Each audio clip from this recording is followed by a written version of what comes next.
Pensez à...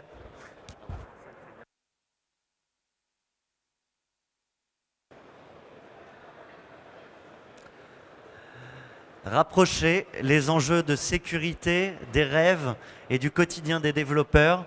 C'est la mission de notre intervenant, Pierre Cheval. Bonjour, vous êtes de Bonjour. Micro Focus et vous avez 15 minutes pour nous partager votre vision. Merci beaucoup pour cet accueil. Est-ce que vous avez une zapette pour que je puisse... Voilà. Ok. Bonjour à tous, merci d'assister à ce Field Talk. Donc, je m'appelle Pierre Cheval, je travaille chez Micro Focus. Et en gros, mon métier, c'est d'aider nos grands clients, nos grands prospects à sécuriser leur transformation digitale. Donc on va parler de transformation digitale, c'est pas nouveau, on en parle beaucoup sur tout le salon aujourd'hui, hier et ces derniers jours. En fait, ce sont des enjeux qu'on connaît bien. Je dirais que tout le monde est touché, on le voit tous dans notre vie aussi bien personnelle que dans notre vie professionnelle. Toutes les grandes entreprises, les grandes administrations aujourd'hui et depuis quelque temps en fait, ont un programme de transformation digitale. Alors, quelles sont les conséquences en fait ?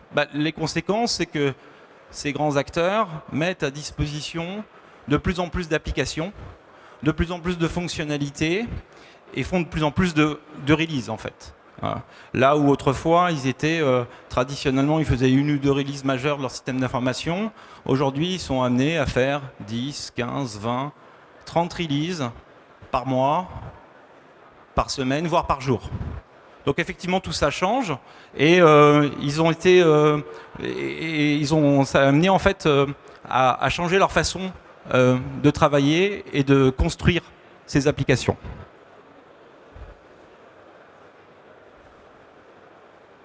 Quelques petits problèmes techniques pour passer le slide.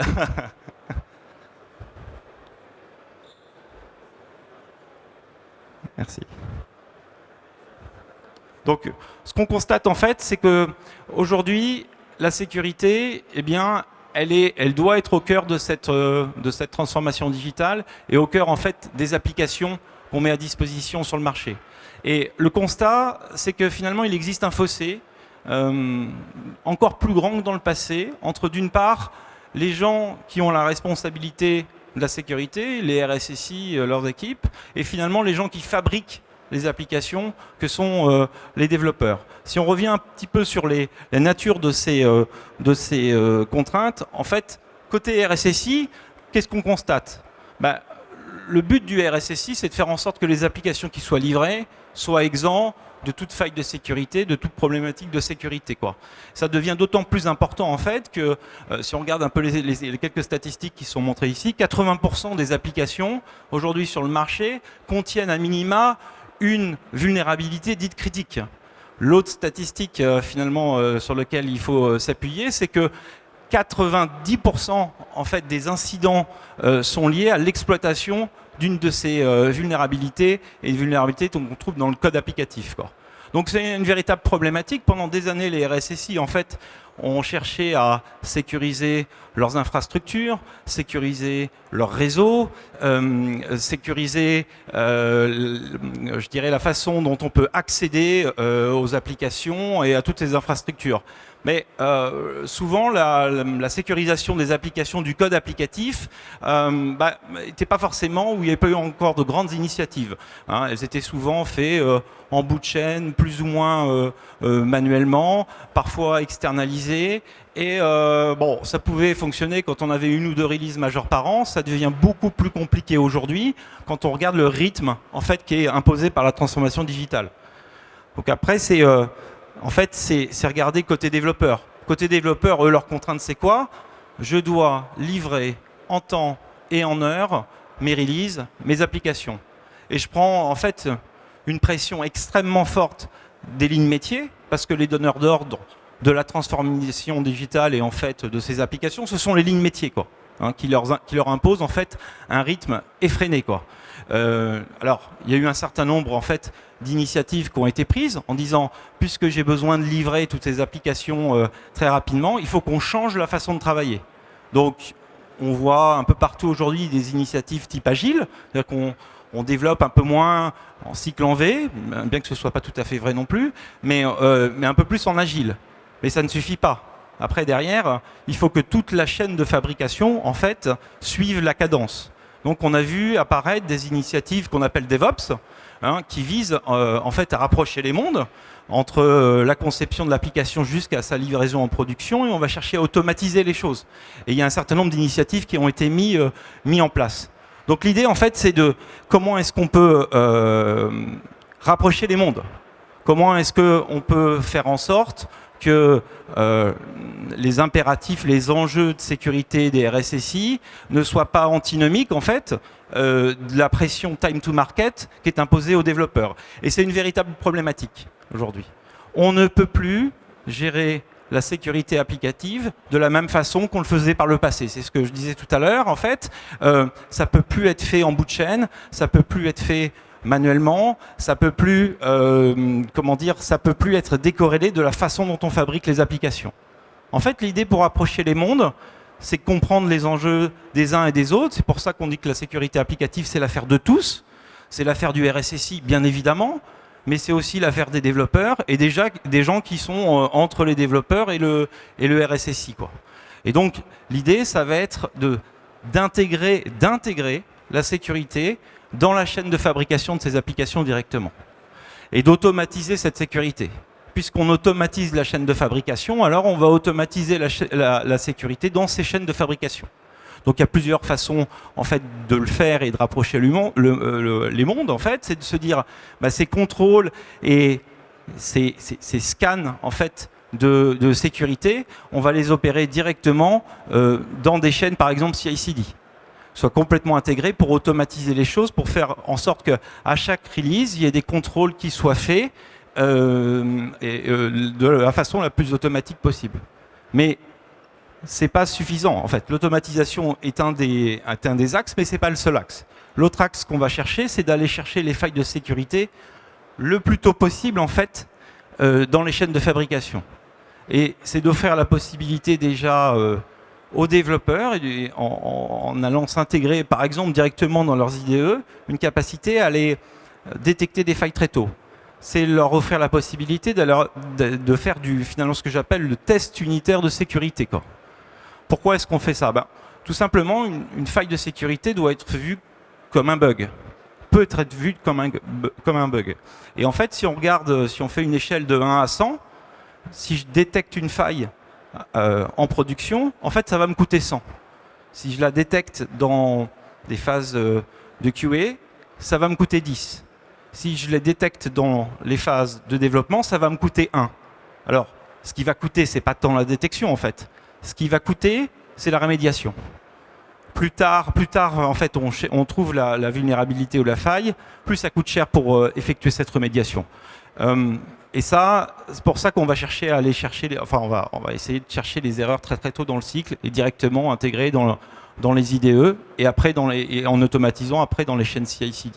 C'est le but et c'est ce que fait Fortify en fait, qui est notre offre majeure d'application security, qui a pour but de faire à la fois du scan statique de code, d'aller chercher en fait ces failles, ces vulnérabilités dans le code que vos équipes de développement écrivent, mais pas seulement.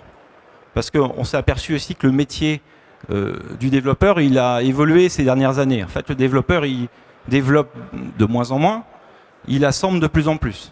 Il va aller chercher en fait des librairies tierces, des librairies open source, et qui va aller assembler. Là aussi, il faut s'en occuper. Là aussi, il faut regarder si en fait, ces librairies derrière ne contiennent pas des vulnérabilités. Et si le code qu'on crée en fait n'appelle pas la zone vulnérable de ces librairies. C'est un enjeu important. Après, si on continue dans la chaîne de fabrication, en fait, ce qui est important, c'est aussi d'aller être capable de faire du test dynamique. Alors, beaucoup font appel à des sociétés, par exemple, qui font du paint test, c'est très bien, qui vont aller finalement essayer de hacker en fait les applications une fois qu'elles sont mises en production ou en pré-production, c'est très bien. Sauf que ce sont souvent des ressources rares, chères, et compte tenu des rythmes effrénés de release, on n'a pas le temps en fait matériel de pouvoir passer à la moulinette ces applications, toutes ces applications, en temps et en heure, quoi. Donc l'idée, c'est là aussi de s'outiller. C'est de se dire, peut-être que moi, je peux mettre à disposition une sorte de robot qui va être capable de jouer des scénarios d'attaque et finalement m'aider, quoi. Et tout ça étant là aussi automatisé dans la chaîne de fabrication de mes applications. Donc on va être capable de faire ce qu'on appelle du SAST, hein, scan de code, du SCA, tout ce qui est vérification des librairies, et du DAST, donc test dynamique des applications. Et l'idée, c'est de remonter toutes les informations dans une console en fait centralisée qui va vous permettre à la fois de faire du pilotage, mais pas simplement. L'idée, c'est aussi d'aller vous aider à faire de la remédiation. C'est d'aller mettre en exergue la ligne de code qui pose problème, vous expliquer le type de vulnérabilité qu'on a trouvé et de vous donner les premiers conseils en fait pour remédier tout ça, quoi. Voilà. Quoi dire d'autre?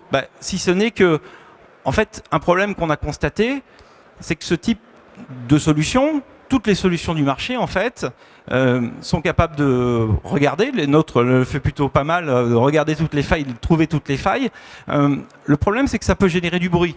J'entendais tout à l'heure quelqu'un de Sophos qui disait oui, beaucoup de gens travaillent en fait sur des problématiques qui n'en sont pas. Oui, dans ce genre de solution, on peut remonter du bruit, des faux positifs en fait, des faux positifs. L'idée, et c'est là où en fait Microfocus et Fortify et somme toute très innovants sur ce marché-là, c'est qu'on a mis en place en fait des solutions d'intelligence artificielle, de machine learning, où on va être capable de faire un premier niveau de tri tout à fait pertinent pour séparer en fait les vrais des faux positifs.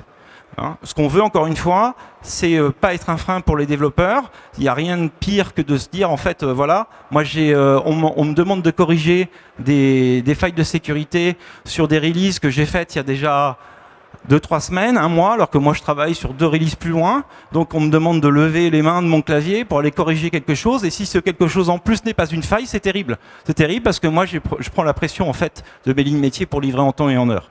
Donc Microfocus et Fortify, en fait, on accompagne les développeurs et les RSSI aussi là-dedans. C'est-à-dire voilà, par des mécanismes d'intelligence artificielle, on est capable de vous aider et de limiter ce nombre de faux positifs.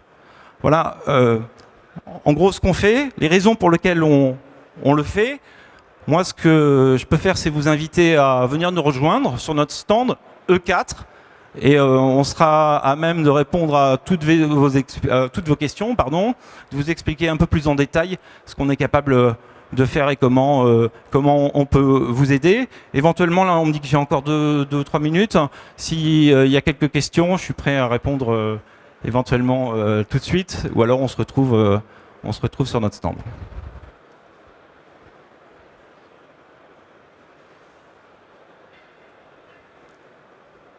Eh ben, tout ça a été super clair, parfait. Donc je vous donne rendez-vous sur notre stand, n'hésitez pas à venir, on sera ravis de vous y accueillir. À bientôt.